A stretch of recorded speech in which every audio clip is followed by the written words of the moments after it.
In the shadowed corridors of ivy-covered halls, beneath the polished traditions of America's most prestigious universities, whispers of clandestine societies have persisted for centuries.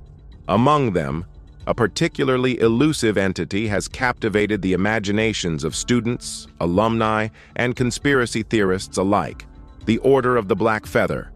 This supposed secret society is believed to operate within Ivy League institutions, orchestrating the rise of future power players while preserving esoteric rituals and hidden knowledge passed down through generations. But how deep does this rabbit hole go? Are these secret orders simply elite networking clubs, or do they have a much darker agenda? To begin understanding the mythology surrounding the Order of the Black Feather, one must look to the broader tradition of secret societies within Ivy League universities, particularly Yale's Skull and Bones, Harvard's Porcellian Club, and Princeton's Ivy Club. These organizations, often described as breeding grounds for global elites, have historically served as springboards to high political office, corporate boardrooms, and influential NGOs. Members have included U.S. presidents, Supreme Court justices, CIA directors, and billionaire financiers. The exclusivity and power concentrated within these societies naturally raise questions about their true purpose.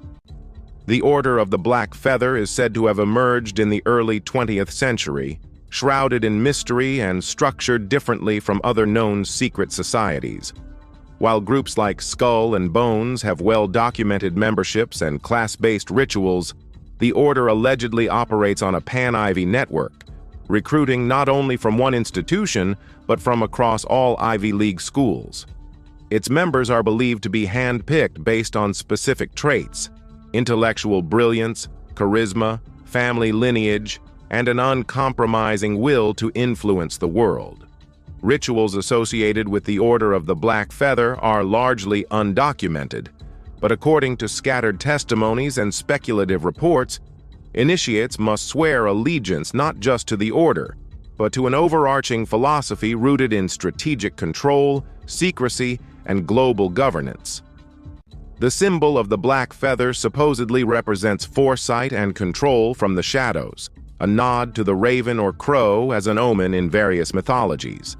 Some have even connected the feather motif to Native American and Celtic symbols of spiritual communication, further deepening the aura of arcane wisdom around the group.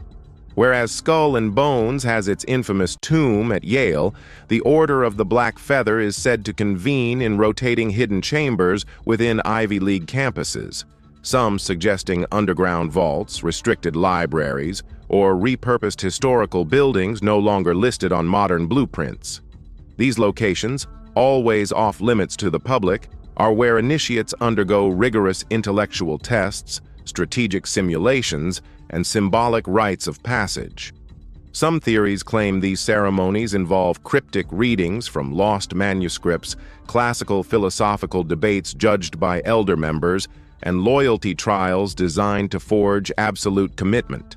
What distinguishes the order from other societies, however, is its alleged operational ambition. According to those who believe in its existence, the Order of the Black Feather is not just a fraternity of the elite. It is a generational think tank tasked with influencing global events.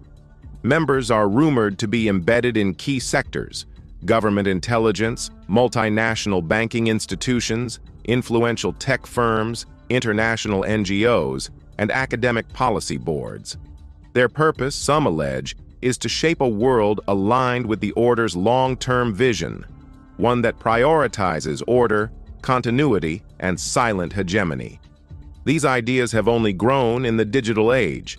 With the rise of social media, anonymous leaks, and dark web chatter, theories about the Order have proliferated. Some online message boards claim to have identified members based on coded yearbook signatures, Latin mottos etched into obscure corners of campus buildings, or cryptic commencement speeches filled with metaphors about legacy, secrecy, and sacrifice.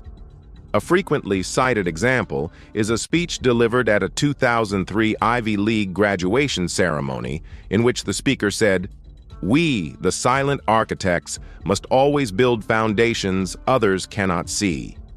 For conspiracy theorists, this line was not metaphorical, it was confessional. But why the feather? Beyond its symbolic representations, some believe the black feather refers to a centuries-old tradition of messengers and secret carriers. Feathers, light and aerodynamic, were once used to seal secret letters in early European and Native American cultures. The color black adds another layer of meaning: concealment, elegance, mystery, and even mourning. Some researchers point to Edgar Allan Poe's The Raven and its refrain of "nevermore" as an allegory of forbidden knowledge and the burden of those who possess it. Could the Order of the Black Feather see itself as guardians of such knowledge?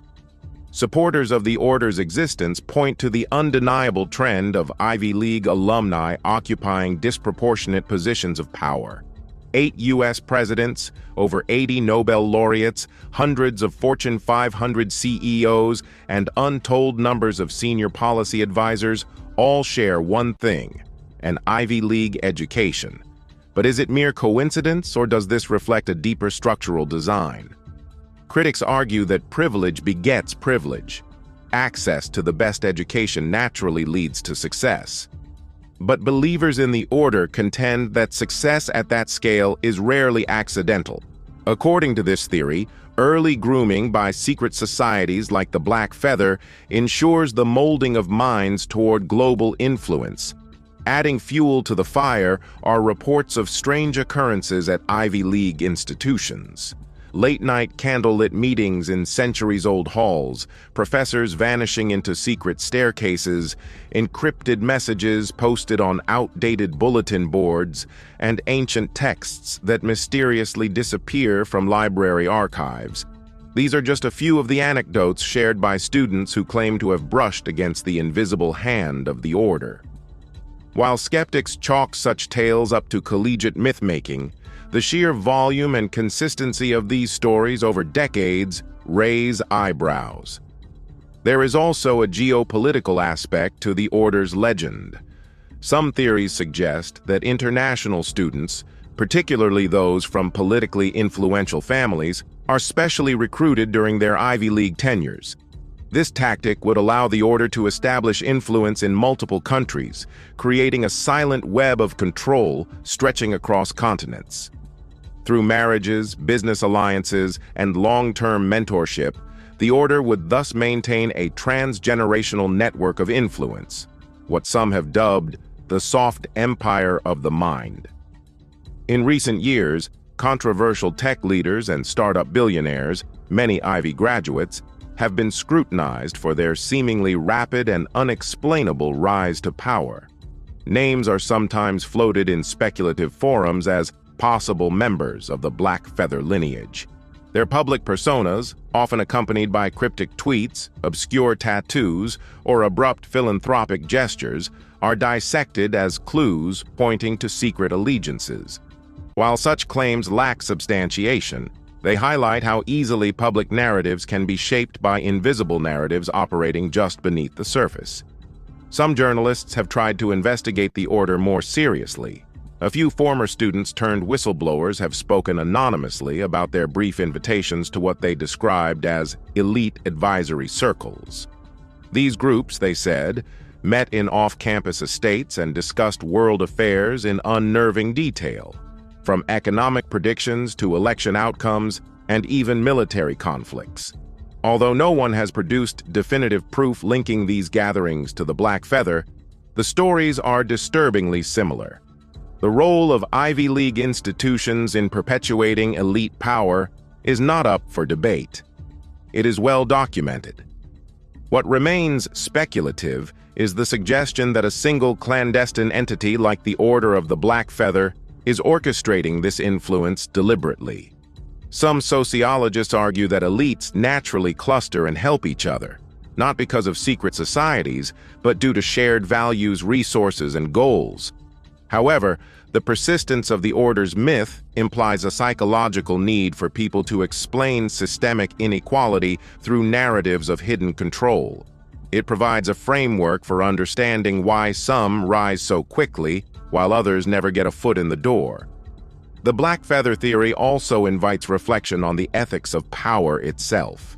If such a society does exist, and if it truly is shaping the world in subtle, far-reaching ways, what are its values? Who defines its mission? Who is accountable? The answers to these questions remain as elusive as the society itself, yet the idea continues to thrive in books, films, podcasts, and academic discussions, cementing its place in modern mythology. Furthermore, parallels have been drawn between the Order of the Black Feather and historical esoteric groups such as the Rosicrucians, the Illuminati, or even ancient mystery schools of Greece and Egypt. These were all societies claiming access to forbidden knowledge and spiritual advancement, often operating behind the scenes of historical revolutions and intellectual movements. If the order exists, could it be a modern continuation of this archetype, updated for a world of finance, algorithms, and global governance? In conclusion, the tale of the Order of the Black Feather is more than just a curiosity. It is a reflection of our deepest anxieties and fascinations with power, secrecy, and destiny. Whether it exists in reality or solely in the collective imagination, its story continues to ripple through the elite halls of academia and the curious corners of the internet. The question remains not just whether such a society is real, but whether we even want to know what lies behind the black feather once it's finally uncovered. After all, some doors, especially those hidden in the ivy, are locked for a reason.